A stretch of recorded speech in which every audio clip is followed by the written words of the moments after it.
નમસ્કાર દર્શક મિત્રો, અમારી યુટ્યુબ ચેનલમાં આપ સૌનું સ્વાગત છે.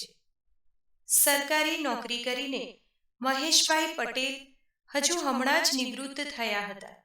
દીકરા અને દીકરીઓના લગ્ન કરાવી દીધા હતા. સૌ પોતપોતાના જીવનમાં શાંતિથી મસ્ત હતા. દીકરા અને દીકરીઓનો સંસાર ખૂબ સારી રીતે ચાલતો હતો. એવામાં એક દિવસ મહેશભાઈએ પોતાના દીકરાને કહ્યું, બેટા, તું અને વહુ બંને જણા થોડોક ટાઈમ એકલા રહો. હું અને તારી માં જાત્રા કરવા માટે જઈએ છીએ.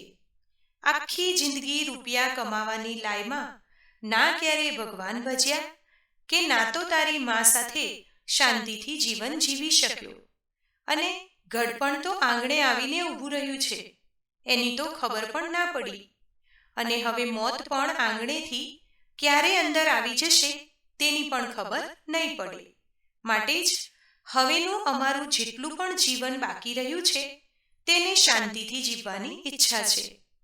પોતાના દીકરાને જાત્રાએ જતા પહેલા તેના પિતાએ આ છેલ્લા શબ્દો કહ્યા હતા.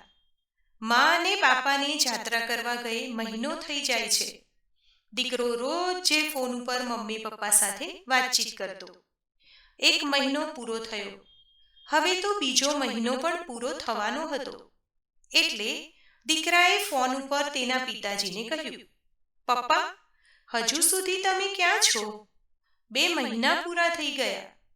હજુ સુધી તમારી જાત્રા પૂરી નથી થઈ. હવે તો મને શંકા થાય છે. તમને મારા કસમ, તમે મને આજે સાચું કહી દો, તમે ક્યાં છો?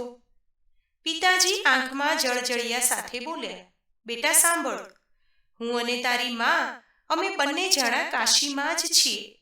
અહીં ફરતા ફરતા અમને એક વૃદ્ધાશ્રમ દેખાયો. તેનું વાતાવરણ ખૂબ સરસ છે. ખૂબ સરસ રહેવાની સગવડ પણ છે. સવાર સાંજ ભગવાનનું નામ લઈએ છીએ, સત્સંગ કરીએ છીએ, અને અહીંનું જે જીવન છે એ મને અને તારી માને માફક આવી ગયું છે. અહીં આવ્યા પછી તારી માનો સ્વભાવ પણ એકદમ બદલાઈ ગયો છે. બેટા, મેં તને ઘરેથી નીકળતા પહેલા કીધું હતું કે હવેની અમારી બાકી વધેલી ઉંમર શાંતિ મેળવવાની છે, અશાંતિ ઊભી કરવાની નથી. તમે બંને શાંતિથી તમારું જીવન જીવો, અમારી ચિંતા ના કરતા. સરકાર જે પણ પેન્શન આપે છે તેમાં અમારો ખર્ચો નીકળી જાય છે. તમારી તબિયતનું ધ્યાન રાખજો. આટલું સાંભળતા જ દીકરો પિતાજીને કહે છે કે ના પપ્પા, તમે અને મમ્મી બંને ઘરે પાછા આવી જાઓ. ત્યારે પિતાજી કહે છે કે ના બેટા, આપણી બંનેની મંઝિલ અલગ અલગ છે. તું તારી રીતે તારી જિંદગી શાંતિથી જીવ. બેટા, તને તો ખબર જ છે ને કે તારી માનો સ્વભાવ ચીડિયો થઈ ગયો હતો. પોતે જે રીતે ચોખ્ખાઈથી અને ઝીણવટથી જીવન જીવી અને એવી અપેક્ષા એ તારી વહુ પાસે રાખે એ આજકાલની દુનિયામાં શક્ય નથી. અને તેને કારણે રોજ આપણા ઘરનું વાતાવરણ તંગ રહેતું અને જીવન અશાંત બની જાય તેવું હું ઈચ્છતો નથી. જો પરિવારમાં સવારે ઉઠીને પરિવારજનોને એકબીજાના મોઢા જોવા ના ગમે, ત્યારે સમજી જવું કે હવે આ પરિવારનું પતન નક્કી છે. અને હું એવું ઈચ્છતો નથી કે ઘરનું કોઈ સભ્ય આવા વાતાવરણને કારણે ગંભીર બીમારીનો ભોગ બને અથવા કોઈ અઘટિત ઘટના આપણા ઘરમાં બને. અને એટલા માટે જ મેં પ્રેમથી આ રસ્તો અપનાવ્યો છે. બેટા, તું જરા પણ મનમાં ના લેતો. જતું કરે તેને તો મા બાપ કહેવાય. બાકી તને જો કોઈ તકલીફ પડે તો હજુ તારો આ બાપ બેઠો છે. દૂર જવાથી કે દૂર રહેવાથી હું તારો બાપ અને તું મારું સંતાન મટી જવાના નથી. બસ ફક્ત આપણા વિચારો જ નથી મળતા, પણ પ્રેમ તો આપણો એટલો જ છે. સાંભળ બેટા, પરિવારમાં મનભેદ હોય ત્યારે જ જુદા થઈ જવું સારું. કારણ કે જો મનભેદ થઈ જાય અને પછી જુદા પડ્યા તો એક થવું મુશ્કેલ છે. બેટા, બીજી એક અગત્યની વાત, અમારાથી જુદા થવા માટે બીજું ઘર લેવા બેંકમાં તે જે લોન માટેની અરજી કરી છે તે બેંકનો મેનેજર મારા મિત્રનો પુત્ર છે. તારે નવું મકાન લેવાની કોઈ જરૂર નથી, એટલે લોનના કાગળિયા કેન્સલ કરાવી લેજે અને મેં આપણું મકાન તારા નામે કરી લીધું છે. બધા જ ઘરના પેપર તેની પાસેથી લઈ લેજે.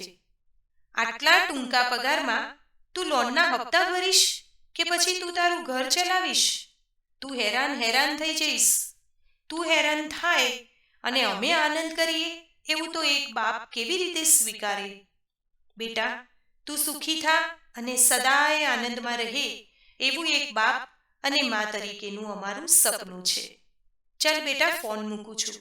આરતીનો સમય થઈ ગયો છે, એટલે તારી મા મારી રાહ જોઈને નીચે ઊભી છે. જય શ્રી કૃષ્ણ બેટા. દીકરો તો ચોધાર આંસુએ રડતો રહ્યો અને પપ્પાએ ફોન મૂકી દીધો. પપ્પા, મેં તમને સમજવામાં ભૂલ કરી છે. ભગવાન મને કદી માફ નહીં કરે.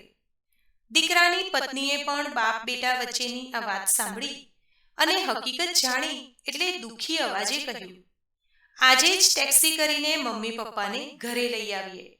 ત્યારે દીકરો એની વહુને કહે છે કે બહુ જ મોડું થઈ ગયું છે. હું મારા મા બાપાને ખૂબ સારી રીતે જાણું છું. એ જલ્દી ક્યારેય કોઈ નિર્ણય નથી લેતા, અને જો કોઈ નિર્ણય લઈ લે તો એ લીધેલા નિર્ણયમાં કોઈ ફેરફાર કરતા નથી. અને આજે મને જગતનું આ એક કડવું સત્ય સમજાઈ ગયું કે દુનિયામાં જતું કરવાની ભાવના મા બાપ સિવાય કોઈ નથી રાખતું, અને આ ભાવના મા બાપને જ પોતાના બાળકો માટે હોય છે. અને તેથી જ આપણે ગમે તેટલા મોડર્ન થઈ જઈએ, ગમે તેટલી સગવડો ભોગવતા થઈ જઈએ, પણ પરિવાર સાથે જોડાઈને રહેતા તો શીખવું જ જોઈએ. અને મા બાપાએ પણ આજના આ આધુનિક સમયમાં થોડુંક પરિવર્તન કરીને પરિવાર સાથે તાલ મિલાવીને રહેવું જોઈએ. તો ક્યારેય કોઈ પણ પરિવારમાં કોઈ પ્રોબ્લેમ નહીં આવે. મિત્રો, હું આશા રાખું કે આજનો આ વિડીયો તમને ખરેખર પસંદ આવ્યો હશે. વિડીયો પસંદ આવ્યો હોય તો લાઈક કરજો, તમારા મિત્રો સાથે શેર કરજો. ચેનલને પહેલી જ વખત જોઈ રહ્યા હોય તો સબસ્ક્રાઇબ કરી લેજો, જેથી નવા આવનારા તમામ વિડીયો તમને સાંભળવા મળતા રહે. ધન્યવાદ. સર્વેને મારા જય શ્રી કૃષ્ણ.